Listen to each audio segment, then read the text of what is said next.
All right. The gate was 11.1 million. It's the fourth highest gate in UFC history. The attendance was 19,040. The bonuses went to Dober, Diego, Kelleher, Olenek, and Mcgregor. I gave out 5 tonight. I'm feeling very generous tonight. And then the 50-50 raffle was $108,650. Who's got the first question? Dana, I want to ask you just quickly on medical updates. Macy Barber was obviously clearly hurt. Do you have any initial updates on her? She was transported, but I don't know what's going on. Elliott was transported with a head and face CT, and obviously Cerrone. With Macy, I wanted to ask you real quick. Do you know if there was any pre-existing condition, or what did you make of the doctor coming in? We don't often see a knee check in the middle of a fight like that. So weird. I know. I don't know, man. That was weird. Where's Hunter at? Did you ever find out what that was about? You want to check her knee? All right. Fair enough. Just quickly on Cowboy's condition, precautionary, or does it look like he has a broken orbital, or do we know? I thought he had a broken nose, but I don't know. What do I know? Fair enough. Let's get to the main event. Conor McGregor, obviously an incredible victory for him tonight. What were your thoughts on his performance? I was blown away. He looked unbelievable. You won't hear another peep out of me about fighting at 170. So, I know that there's always critics and there's always somebody who has an opinion. People are going to say that Cowboy was shot, which is total bullshit. And Conor McGregor came out. He looked fast. He hit hard. He had a game plan. And he finished a real tough kid who came to win. Obviously, Conor McGregor is great for UFC business, but I wonder, Manny Pacquiao's team has already sent out a poster of him. Floyd Mayweather has just now sent out a poster of, the rematch. And, is this going to be good for you, or is this bad for you now that Conor's going to be so much in demand again that now you got to go through all these options and figure out what works? Was Conor out of demand? No. Yeah. These are great problems to have. I'll deal with them. Nice. I know you don't typically release numbers, but can you give us an idea of, how this pay-per-view is looking? Killed it.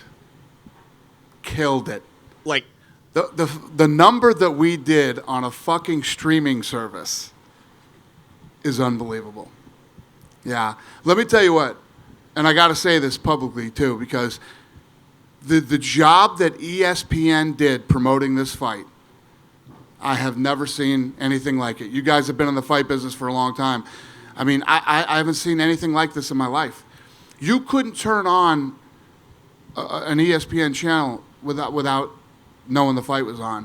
One of my friends was showing me today, and I don't know this shit, but there's on your phone, there's like malls that you can go to, right? Like a mall. You can go shopping and buy stuff from all these different stores. To get into the store to buy, you had to get through the Conor McGregor Cowboy fight first and select to buy it or don't buy it or whatever. So I just have to say, the job that they did promoting this fight is second to none. It was amazing. So coming into this fight, you teased that, hey, if Conor wins, you really like the idea of a lightweight title rematch. But this week, there's been a lot of fan demand, it seems like, for him versus Masvidal. And now that you're saying, hey, you like him at 170 pounds, what do you think makes more sense, a lightweight title fight or maybe this fight with Masvidal? Yeah, listen, every time there's somebody out there fun, there's always somebody fun that can match up with Conor, and everybody wants to fight Conor. Everybody's wanted to fight Conor for the last however many years. When you look at what makes sense, right, we're at a place right now where Conor was saying, going into the Khabib fight, he had lots of personal stuff, some stuff self-inflicted. He had injuries. He had all these things going on. And he has been obsessed with getting that rematch because he knows that he wasn't, 100% right. And when you look at this for Khabib is 28-0. He's undefeated, right? And you start talking about this kid's legacy. First of all, to go 28-0 in this sport is, I don't care who you fought. It's tough to do, right? Well, this guy's a world champion. And after tonight and with how Khabib won the first time and how famous Khabib has become since that first fight, we're looking at like, Hagler Hearns. We're looking at like, Ali Foreman, Ali Frazier. This is a massive fight with global appeal. It's the fight that you make. It's the fight that makes sense. It's for the 155-pound title. If Conor and Masvidal fight, neither one of them even have a title. Although Conor does want his BMF title, but he doesn't have a world championship. So Khabib's the fight to make. It's huge for Khabib's legacy too. I mean, if he beat Conor McGregor, then he beats Tony Ferguson, then he beats Conor McGregor again, and I mean, this is how this kid, when he retires, he's 30-something-0, and he's beat all the best. Crazy. Last thing for me, Dana, Cowboy. Want to get your thoughts on him. I mean, obviously a future UFC Hall of Famer, an all-time great. You said it. People are going to criticize, say shot, that sort of thing. What do you see for Cowboy moving forward? I mean, would you recommend he only fights at 155? Do you want him to take time off? What would you do? He fought a 55-pounder tonight. You know what I mean? It's just like people are going to do it. It's just you can't stop it. This is what people do. Media, fans, whatever. Conor McGregor looked ridiculous tonight. Nobody saw that coming. Nobody. And the way that he went in there, the way that he did it, he looked fast, he looked sharp, he looked strong, and it was all about Conor. Had nothing to do with Cowboy being shot or anything like that. Kev? Hey, Dana. Everybody talks about Conor's physical skills, but do you think what separates him maybe from a lot of guys is his mental ability? And it seems like, he's a good game planner, and he just has that ability to put everything else out of the way and kind of focus on a fight, and it might be the thing that separates him from a lot of guys. That kid has an incredible fight IQ, and he has the speed, the power, and the ability to back it up and implement. And during your career, you've seen a lot of guys that, they were tough guys and they lose fights and they don't come back the way, he came back tonight. I mean, a lot of times guys, they lose it and they're not the same confidence-wise. Is that another thing that you notice in him that makes him different? Well, the other thing that makes it different is, more importantly than you lose one and you come back, is the time off. Time off is usually never very good for fighters. You stay active, you stay in better shape, your timing is better, all that stuff. And many of you know throughout the years with me talking, I'm a big believer in ring rust. I believe in ring rust. It's real. I've seen it. I've seen it happen. I've seen it play out. We didn't see it tonight. And last thing for me then, I told you I thought a Khabib fight would do $3 million with Conor, right? So I'm in agreement with you, but I'll bet it does more. Okay. Listen, when you said that, I was with you. I'm telling you right now, Khabib versus Conor is the biggest fight in the company's and the sports history, but I think it might rival Conor and Floyd. Interesting. So I just throw this out. I mean, he said he would fight in March if that was there. You got 40 seconds. Here's your problem that you have if you wait for Khabib, don't you?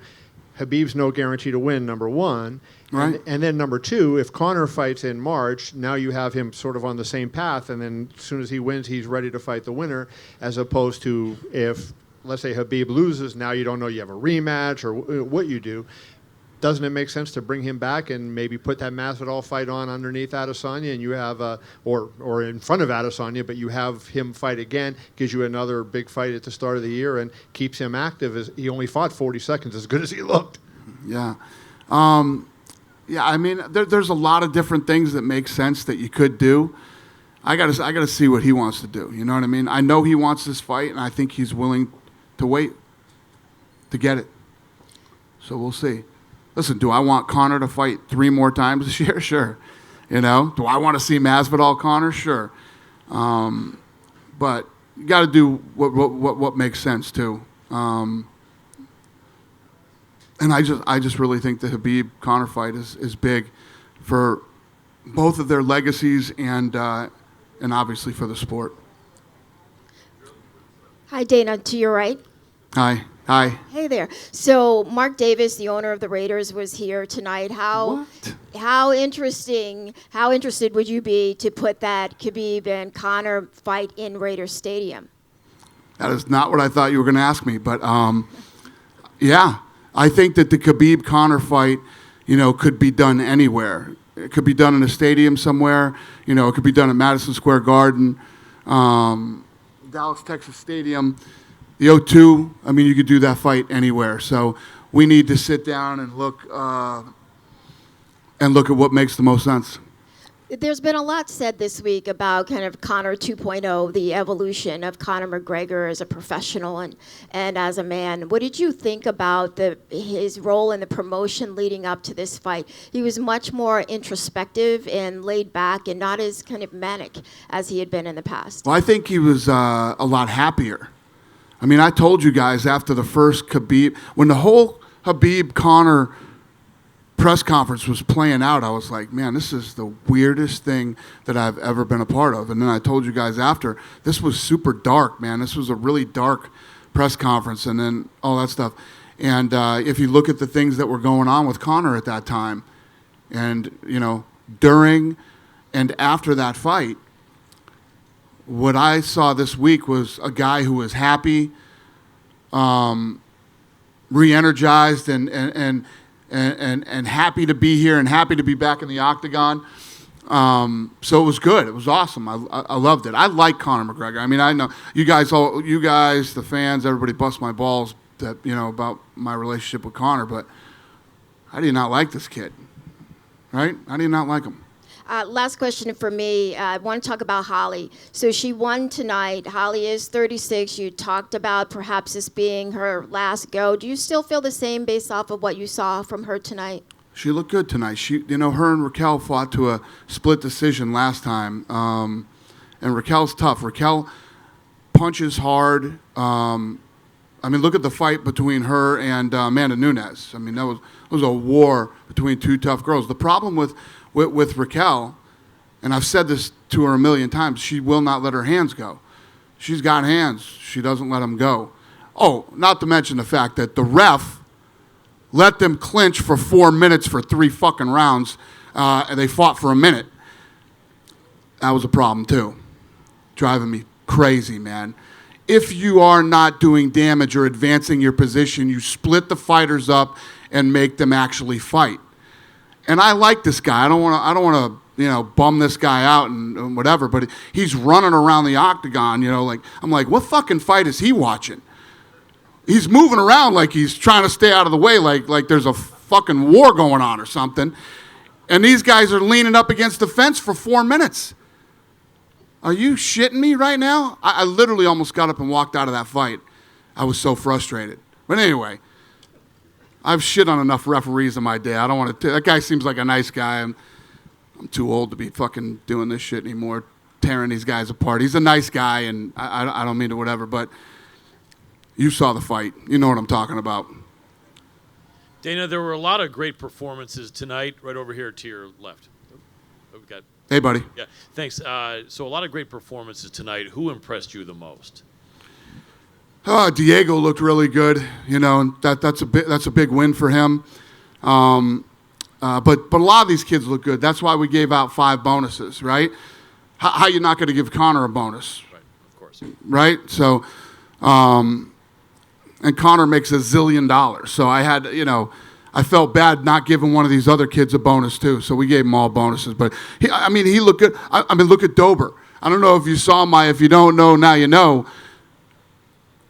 Dober was in there, but, if you look at Dober's record, his opponent was the guy you were looking at. He's 11-2. He's on his way up, and look what he did. That's 2 back-to-back fights for Dober. So he looked damn good and had a good performance and made some money tonight. How surprised were you with Roxanne Modafferi's performance? We know you liked Macy. Everyone did. She's a great fighter, young fighter. Were you really surprised, or did you think Roxanne? No, I wasn't surprised. At the end of the day, when you're climbing the ladder like that, Roxanne is a tough test. We knew that she was going to be a big test for her. And if her knee didn't pop out, maybe it would have been a different fight. Because one of the things about Macy that I love, and I can't remember who she was fighting, but you guys might remember. She got her ass whooped the first round, went back to the corner, readjusted, and came out and finished her in the second round. So who knows how the fight would have gone if her knee didn't pop out, but these things happen. She's young, she's talented, she's tough, and she'll be back. I agree. Speaking about Diego Ferreira, I think he's probably due to fight a top 10 opponent soon, and he seems like a guy for real. Do you have any plans for his future that come to mind? Yeah. He looked good tonight. So, and like I said, beating Anthony Pettis, and Pettis is ranked number 11 right now, so big win. What you don't want to do when you're that kind of guy is bust too far into the top 10. So we'll figure out what's next for him. Last one for me. Obviously, it's not a pleasant subject, Alexa Grasso, that fight falling out. You may have seen that she's saying she's going to 25. She's not waiting or fighting you guys like some fighters do and say, no, give me another chance. She's herself said she's going to 25. Are you going to give her a chance there? How do you feel when someone misses like that, but they take it upon themselves to say, I will go up to the next weight division? Listen, man, I said it the other day, too. We get pissed off when people don't act like professionals and make weight and everything else. Alexa Grasso is one of the sweetest human beings on this planet, and she's a professional, and something must have gone wrong in her camp. I think that if you look at her, she's gained a lot of muscle over the last year, and I'm wondering if that had something to do with her not making weight. But I actually feel bad for her. She's a great kid, and I look forward to seeing her at 25. And for Claudia, I'm sure you're going to want to give her a quick turnaround. No, I don't. She wants it. I don't want her to have to cut that weight again. She made weight, and she's a savage. She's terrorized. She wants to fight again and all this other stuff. I'm going to talk to some people and see how long we should wait for her to be able to cut weight again. There's no hurry. There's no hurry. Awesome. We're going to do whatever's safe. Appreciate it, Dana. Yep. Yes. What did you make of the stoppage in the main event? Because there was some consensus online that perhaps Rahoni took a few more shots than were needed. I thought you were going to say something else. I was going to be like, what? Yeah, that happened. What was the other fight that happened in? Nasrat Takbaras, Drew Dober. Huh? Yeah, the Dober fight. Yeah. He got hit with like 12 unanswered shots. Yeah, the reffing wasn't 100% tonight. I mean, that's a fact. Okay. I don't know if the Cerrone stoppage was horrible, though. I don't know if I would say that. Well, what would you say about it? At the end of the day, the reality is we're not in there. We're not the refs, and I wish it could be perfect. It's never going to be perfect. It's not perfect in football, basketball, or any other sport, and it's never going to be perfect here.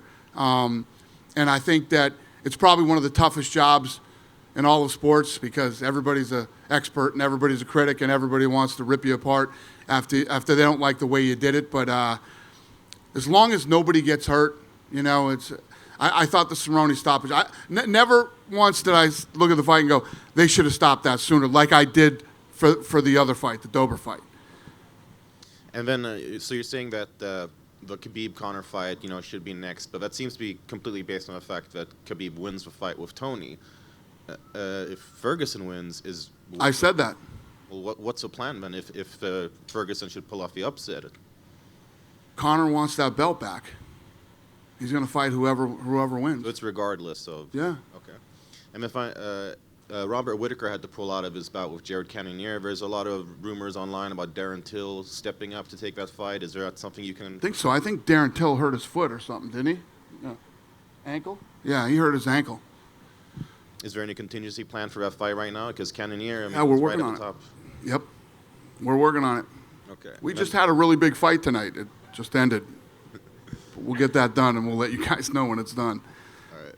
And a final one for me. In New York, I asked you about Alexander Gustafsson. You said that you've been in talks, that he is coming back. When we've talked to him, it's kind of like he doesn't want to say too much. So can you give us an update? He doesn't want to say too much? Yeah, he's kind of like, I don't know. We'll see what happens. But yeah, that sounds like Gustafsson. But can you give us an update? I mean, have you spoken to him about a potential timeline for a comeback? No. But he wants to come back. Okay, thank you. Yep. Dana down here. Hey, bud. A minute ago, you were talking about some of the cities that a potential rematch between Conor and Khabib could happen in, right? Conor wants it to happen in Moscow. Is that even possible? Nope. It ain't happening in Moscow. Why not? Why? Why do you think it's not going to happen in Moscow? Pay-per-view, maybe? But I don't There's know. many, many reasons why it wouldn't happen in Moscow. You know, when I just rattled off the places we could do it, I mean, those are the places that make sense. You're either going to do it in the UK, New York City, Dallas, Texas Stadium, the stadium here, T-Mobile. Those are all the places that make sense. Realistically, Vegas is always the place that makes the most sense when you have a massive fight. Unfortunately, Khabib is not a big Vegas fan after what happened to him last time. So, I don't know. I think we've seen a very different side to Conor this week. Have you seen that, I guess, before in the lead up to this fight? Because we haven't really seen him for 15 months, and he's come back a very different person. But did you see that before he came back this week? Yeah, I mean, Conor and I have had a lot of good conversations, and you know, but you never know what's going to happen when Conor shows up and is getting ready for a fight. But he always had told me that he respected Cowboy. He likes Cowboy. Thinks Cowboy's a family man and a good guy, and has always fought all the best in the world, you know, and things like that. So I knew he liked Cowboy and respected him. Obviously, in the run-up to the last Khabib Conor fight, things got pretty dark, and as well as after the fight. Would you want the tone, I guess, to tone it down a little bit in the build-up? I would really like that, yeah. How do you do that? I don't Talk have no to them? idea. I think that the hard part is when you have two guys who truly hate each other, and these guys hate each other. You're always going to have some emotions, especially the week of. They're both cutting weight, and it goes deeper than that, too. The camps hate each other. All the camps hate each other. There's a lot of bad blood there. So, as an organization, we have to do our job to make sure that none of that stuff happens, man. You know? And then, obviously, I know you've seen Floyd's Instagram post about doing Mayweather-McGregor too. Yeah.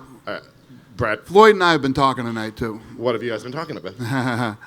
What do you think we've been talking about? Listen, we're doing something with Floyd. We're doing something with Floyd, and you know, I don't know. It's like you know, tonight's the night of the fight. You got the Khabib fight coming. There's so much going on, but Floyd is in our plans, and we are in Floyd's plans this year, and we'll end up doing something. Dana, right here in front of you. Do you worry at all about Khabib maybe being a little difficult in trying to fight Conor again? He's mentioned multiple times he wants him to win 9, 10 fights in a row. You talk to people around him. It doesn't seem like financial security is a huge issue for him. So Let me tell you what. Everybody talks about how rich Conor is. Habib is rich. So I mean that's kind of Habib has that type of money. Right. You know, Habib has that type of money. And when I say that type of money, over $50 million. So, but the reality is Habib has never turned down a fight, ever. Habib doesn't turn down fights. This is not his style. He hates Conor McGregor, and Conor McGregor hates him. So, anytime you talk about one to the other, those are the type of responses you're going to get. Right. And to circle back to Macy Barber, I asked you this question in New York about, her aspiration of being the youngest champion in UFC history and everything, and you're kind of expressing, how you need to matchmake and bring these type of fighters along. She's a minus 1,000 favorite tonight and ends up losing. Is this kind of what you were referencing in that sense, and maybe not pushing someone too quickly still? You never know if somebody's knee is going to pop out during a fight. Those are things you can't see coming. Has nothing to do with the matchmaking. Right. Do you give her a step back though after this, or do you think Well, you definitely wouldn't. What was Roxanne, 7? You don't give her 6 or 5. But you maybe give her 8 or 9. Right. And Alexei Olenek, he got a bonus tonight as well. This guy is very unique in MMA. He's the first fighter to win across 4 decades, starting in the 90s, 2000s, 2010s, 2020s. What do you kind of make of him? Fabricio Verdum called him out after and said he'd love to fight him when he returns from suspension.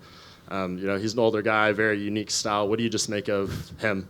Yeah, no, he's an incredible athlete, man. To do what he's done and still be doing it is very impressive.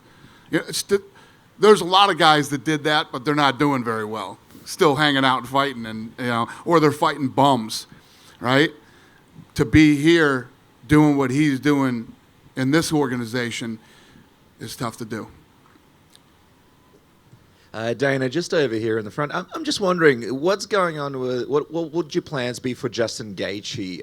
Obviously, he's right up there in the division as well, and if Conor has the next title shot, does that mean he'll be fighting again in the interim? You know what? It's a great question. That's a great question, because there's been all this, what about Justin Gaethje stuff? The reality is me and Justin Gaethje need to sit down and talk face-to-face and have a meeting. So I'll probably do that in the next few weeks and sit down with him. I like Gaethje. Gaethje's a great kid, and he's a super talented guy, and he and I need to get on the same page. Because I know Conor wants to be, and I'm not sure what the status is now, but he wants to be like a backup in case something happens with this Khabib-Tony Ferguson fight in April. I just want to be a backup. He's saying that fight's not going to happen. He has predicted that fight will not happen, and he will slide in and cut weight and do the fight.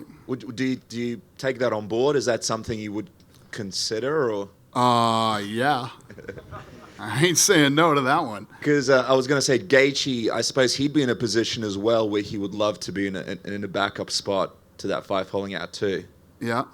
So there could be a couple of guys there. I'm just wondering, you've spoken about how big this Khabib-Conor fight rematch would be. How big do you think a Tony Ferguson-Conor McGregor fight could be? I mean, yeah, big.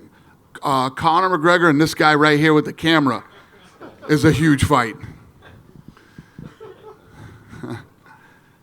Hey, Dan, it's Dana. You're right. So if you want Khabib versus Conor, and then would that leave Usman versus Masvidal? Is that what you like in a perfect world? Guys, me, you, and everybody else knows that's the fight to make. That's the fight. The fight is Masvidal and Usman. Speaking of Usman, did you catch that his Twitter got hacked tonight? Yeah. Do you know what happened there? Crazy. I mean, she brought it to me and told me, what do you think the first thing I did was when I read that? And she told me his thing got hacked. The first thing I'd think about this. Think about, did you see the tweets that were going out? Yeah. Right? What do you think the first thing I did was? What did he say? That's probably what I should have done. I called Conor. I said, he got hacked. So don't say anything, don't do anything. Usman and Ali are sitting right in front of where Conor comes out and does the thing. Yeah, so the first thing I did was tell Conor that. And he didn't believe it. He doesn't believe he got hacked. But we had no problems, so. Ali said that the UFC was looking into that. Do you know what the outcome was? Okay. They put his bank account out there and his PIN code. And Crazy. It's crazy shit. Yeah, that's crazy, man. Horrible. And then, have you thought at all about what's next for Cowboy? He's lost 3 in a row now, but obviously all against the very best in that division. Yeah, he lost to number 1, number 3, and number 4. So, I don't know. I'll talk to him and see what he wants to do. But we all know the answer to that question. He's like the lighter version of Chuck Liddell. It's like this is what the kid does. It's what he loves to do. It's who he is. These are the not so fun part of this job when you have to have these kind of conversations and ask him what he wants to do. But I don't know. Will you ask him to take like a break or maybe Yeah, I'd like fight to see him guys who are not ranked as high? Maybe? No, that's not what we do here. We don't do that here. So, when the rankings come out on Tuesday, we'll see where he ranks, and that will determine what fights he would fight next. But if you feel like you should fight guys that aren't ranked in the UFC, you probably shouldn't be fighting in the UFC. You should be fighting somewhere else, because there's plenty of places you can go where you can actually make a lot of money. You know? Last thing for me, Nate Diaz has tweeted a bunch of things tonight, a bunch of different things tonight. Have you spoken at all with him? Has Hunter spoken at all with his people over the last few weeks? No. In a perfect world, do you see him fitting into any of these plans coming up this year? I don't know. I don't know. Not off the top of my head, no. I don't know what Nate wants to do next. Thank you. Over here to your left, Mr. White. Yep. Good evening. How are you? Over here. Hey, buddy. Hi. How are you doing? First question. You seem to flick of a mention there that it is a possibility that the UK could house a Conor McGregor fight. 100%. Would that be at Wembley Stadium, as we've seen with Anthony Joshua? Yeah, you could do any of the big venues out there. The Cardiff Stadium as well, the Millennium Stadium, they both take 80,000, 90,000. Yep. When you go back to the office on a Monday morning, you haven't had Conor McGregor for 15 months. Does it make your job easier? And what I'm asking is he arguably, Conor McGregor, the most complete package we've ever seen in the history of fight sports? Yeah, I mean, this guy is such a huge superstar. I mean, I put him up there with Tyson, Leonard, Ali, all of them. He's got the biggest pay-per-view in pay-per-view history, and he's, how many of the top 10 does he have? I don't even know, but he's one of the biggest stars out there. A lot of times coming up in his career, he's been doubted for his talent, and he proves everybody wrong every time. And I mean, the kid is just such a massive superstar. So does it make my job easier? Yeah, one day out of 365 it does. Yeah, obviously promoting a Conor McGregor fight is fun. It's whatever, but I wouldn't say it makes my overall job easier now. Is it fair to say that he's worth probably more than $2 billion to the company if you can keep him fighting for the next couple of years? $2 billion? Yes. Sounds like a good number. I'll take that. I don't know what he's worth to the company, but it's big. Let me put it to you this way. I just thanked ESPN for the promotion that they did, right? You couldn't go anywhere without seeing this fight and knowing that this fight was on. If you had to pay for what ESPN did for the promotion of this fight, what's that number? It's a massive number, right? Then, all the people that come out and watch the fight, this is one of these fights that people who normally don't buy, right? So the number is always massive. Then Conor comes out and does what he did tonight. You can't put a number on that. It's massive, and it's global. The whole world is watching tonight. But when you say you can't put a number on, can we say $2 billion? No, I just said you can't put a number on it. You can't put. It might be more than $2 billion. Who knows what the number is? It's massive. Thank you. That was weird. Just said it might be moving. You guys good?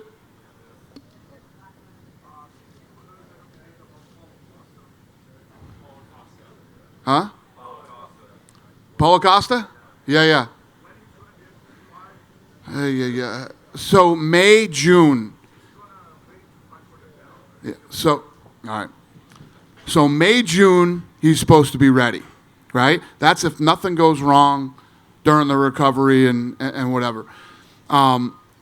Israel Adesanya wants to fight Yoel Romero, okay? Nobody wants to fight Yoel Romero. Nobody does. And he is, you made a face like somebody might want to fight him. What was that face? You gave me the meh.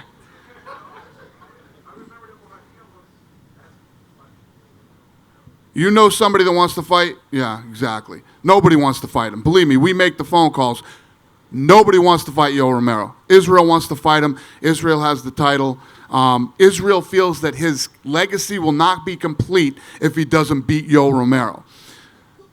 How do you not respect that? I respect it. And people will want to see it. And I promise you it will be a great fight. So we're going to do it. And then we'll do the Costa fight after. And it gives, and what it does is, it doesn't rush Costa.